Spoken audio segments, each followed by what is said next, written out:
logam golongan 1A. Yuk kita mulai. Apa sih itu alkali itu? Oke. Alkali ya. Itu ternyata alkali ini berasal dari bahasa Arab ya. Jadi alkali ini berasal dari bahasa Arab. Berasal dari bahasa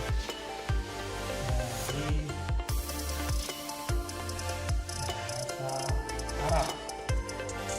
Yang artinya apa? Yang artinya yaitu abu. Jadi alkali berasal dari bahasa Arab, artinya yaitu abu. Nah, ingat di sini air abu, ya, air abu itu bersifat basah. Air abu itu bersifat basah.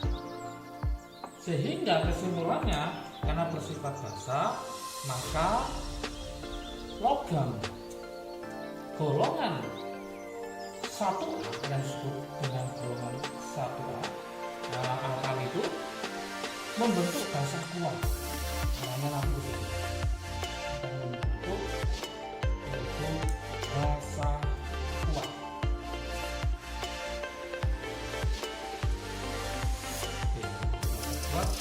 Yang larut dalam air.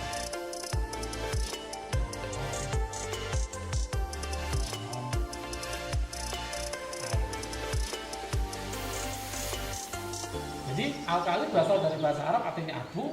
Air abu bersifat basah, sehingga kebanyakan logam golongan 1A yang disebut golongan alkali ini akan membentuk basa kuat yang larut dalam air.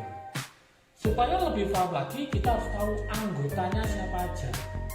Anggota dari siapa? Yaitu dari alkali ini. Yang pertama adalah Li.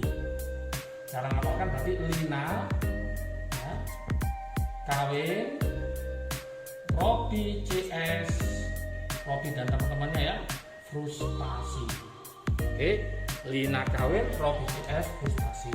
Nomor atomnya harus hafal, berarti gas mulia ditambah 1 ya, 3, berarti ini 11, ini 19, kemudian ini 37, yang ini adalah 55, yang ini adalah 87 ya.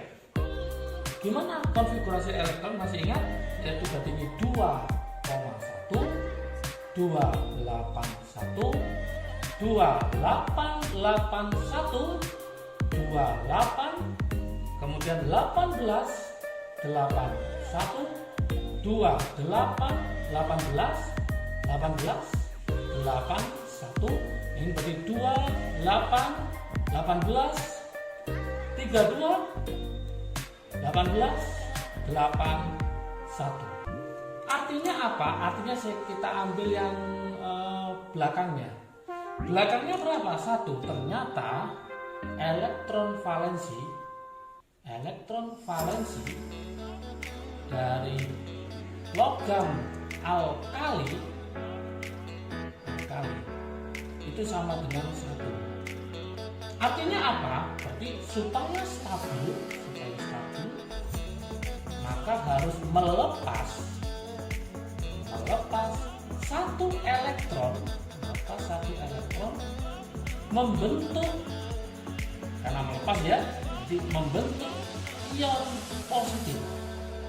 Di positifnya 1, sehingga nanti dalam bentuk ion stabilnya itu adalah Li itu Li plus, Na plus ya, K plus, dan seterusnya, jadi plus 1. Dengan seperti ini, maka kesimpulannya golongan 1A pasti bilangan oksidasinya atau yang dikenal dengan nama adalah bilok itu sama dengan plus 1. Bilangan oksidasinya unsur alkali dan senyawa. Dalam suatu senyawa sama dengan plus 1.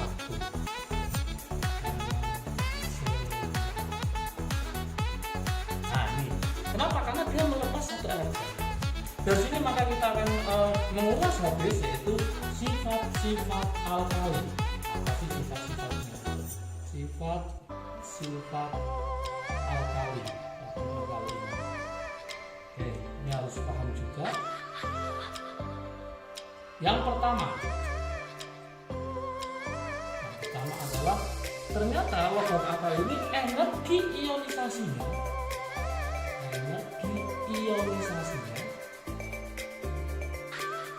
itu sangat rendah, sangat kecil sekali. Apa hubungannya sangat rendah sehingga dia akan mudah lepas elektron karena energinya kecil, sehingga mudah melepas elektron. Kalau mudah melepas elektron, jangan salahkan, maka akan mudah bereaksi atau mudah membentuk senyawa dengan unsur lain, sehingga nanti akan sangat reaktif. Kenapa? Mudah lepas, jadi sangat reaktif untuk membentuk senyawa.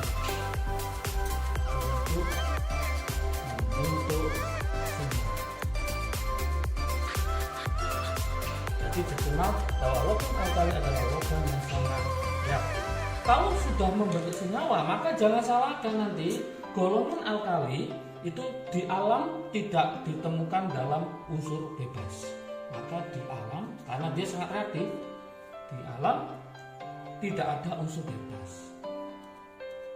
Tidak ada unsur bebas.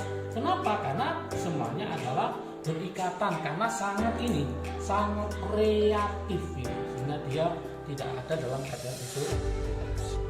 Yang nomor dua, mudah mengalami oksidasi. Mudah mengalami oksidasi. Masih ingat kan zat yang mengalami oksidasi bertindak sebagai apa? Reduktor. Karena mengalami oksidasi, maka untuk logam alkali dia termasuk reduktor kuat. Oke, sifat yang kedua sudah. Sekarang kita coba ke sifat yang ketiga. Oke, sifat yang ketiga, saya taruh sini ya. Sifat yang ketiga ini juga harus menguasai. Apa sifat yang ketiga? Yaitu reaksi dengan air. Nah, reaksi dengan air. Reaksi dengan air membentuk basa. Reaksi dengan air itu berlangsung cepat ya, sangat larut, berlangsung cepat, membentuk basa, dan membebaskan gas H2 dan membebaskan gas hidrogen atau H2. Kalau kita buat reaksinya misalkan Na ya, natrium ditambah H2O, nah, maka nanti akan menjadi NaOH plus H2. Jadi dia akan menghasilkan suatu basa, dan basanya adalah basa kuat dengan H2A. Nah, inilah nanti disertai dengan ledakan gasnya, terutama KOH, CH2 semakin ke bawah maka ledakannya semakin kuat ya. Oke, nomor 4, sifat yang keempat. Sifat keempat adalah titik leleh rendah. Titik leleh rendah. Logam alkali ya, rendah, atau bahasa lainnya adalah lunak. Rendah atau lunak karena ikatan logamnya lemah. Karena ikatan logam sangat lemah, maka dia rendah, gak terlalu tinggi. Yang kelima, sifat yang kelima untuk logam alkali adalah logam alkali ya, ini harus paham juga. Ternyata logam alkali diperoleh dari elektrolisis